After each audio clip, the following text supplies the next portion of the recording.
Okay, guys, so welcome back to the channel. Matt with Green Bar Trading here, and I'm going to go over the importance of VWAP. Now, that is an indicator using volume and price. It is one of the most used indicators by day traders, swing traders, you name it. So that's taking the volume and the price, and that's basically all I need to trade is that price action and that volume. So looking at the market today, and we're going to show you here on my platform, this is Thinkorswim. If you guys don't know, if you're new to the channel, this is the platform that I use through TD Ameritrade. And all I have on my charts is VWAP. So that's this yellow line down here. And what I was trading today was the Russell. Now, the market today has totally taken a nosedive. It gapped down and it continued down. That's very, very bearish. So when something is trading under VWAP, that means that it's very bearish. So I'm going to show you guys here on my flexible grid. I have the SPY on this chart here, the ES, which is the S&P 500 futures, and then I have the QQQ, which is the NASDAQ ETF. So just looking at all these charts, they all look the same. So if one market is going down, most of the time, all of the major markets are going to be following in sync with each other. So this is where it gets really, really important. Now, going into today, I had posted on Discord, if the 415 level does not hold up, because we're gapping down from a key level at 417, couldn't break it here. This is a 3-minute chart, by the way. So these are all 3-minute charts. I trade on the 1 minute, and I also look at the 5-minute. But these are 3-minute charts. So you can see here when the SPY opened up in the morning, it tested that 417, rejected, and tried to hold up at 415. It actually tried to hold up at 415 a couple of times.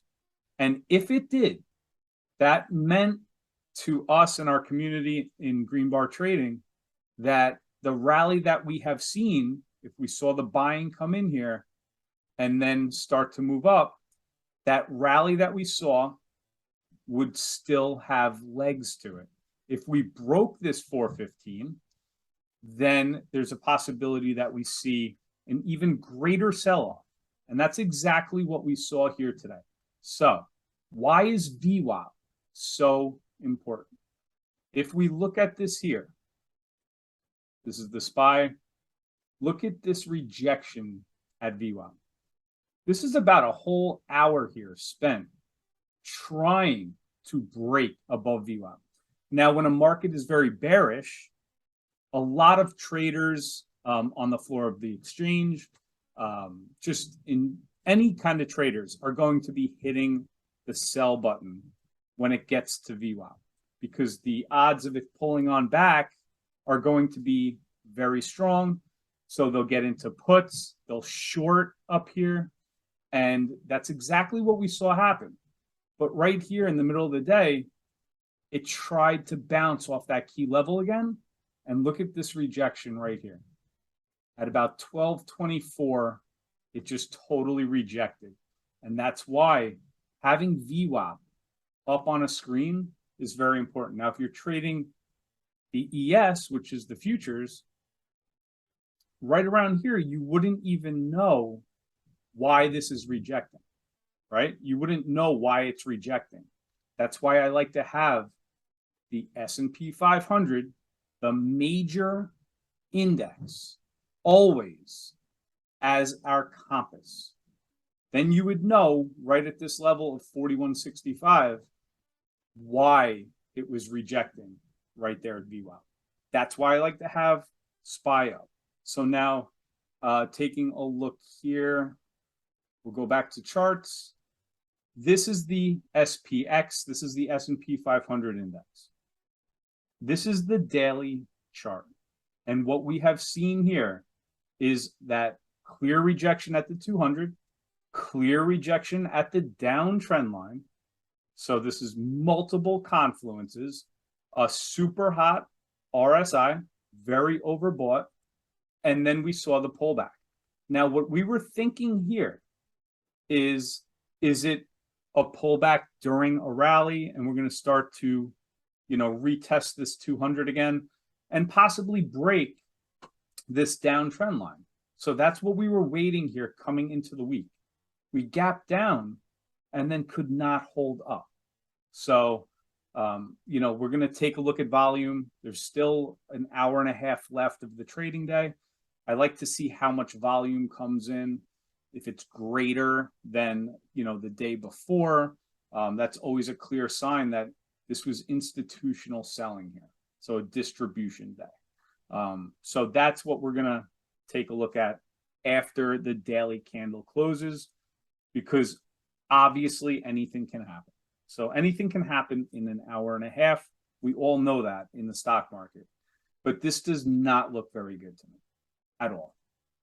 But can't say that we didn't see this coming. So if you are interested in joining our Discord, I'll just show you guys here. This is our Discord, the daily preview, the morning briefing right here. I would wait to get long and stay short on the SPY if 415 does not hold. So yes, it looks like a kid wrote this. I use Rocketbook to do my morning briefings on. It is what it is. But we have a lot of other things that we post, including all our daily chart levels, our general discussion. Obviously, there's a lot going on here during the day. So if you are interested, the link will be in the description for that. But the market is pulling on back. We had a nice rally, and now we're starting to, a lot of people are unloading shares that may have been up for the last month, just trading. So that was trading into a bear market rally, is what it seems to me at the moment. So that's going to be it for me. Up 130 on the day, over traded today, took way too many trades, but it is what it is. So hit the thumbs up for the video. I'll see you back on the next one. Take care, guys.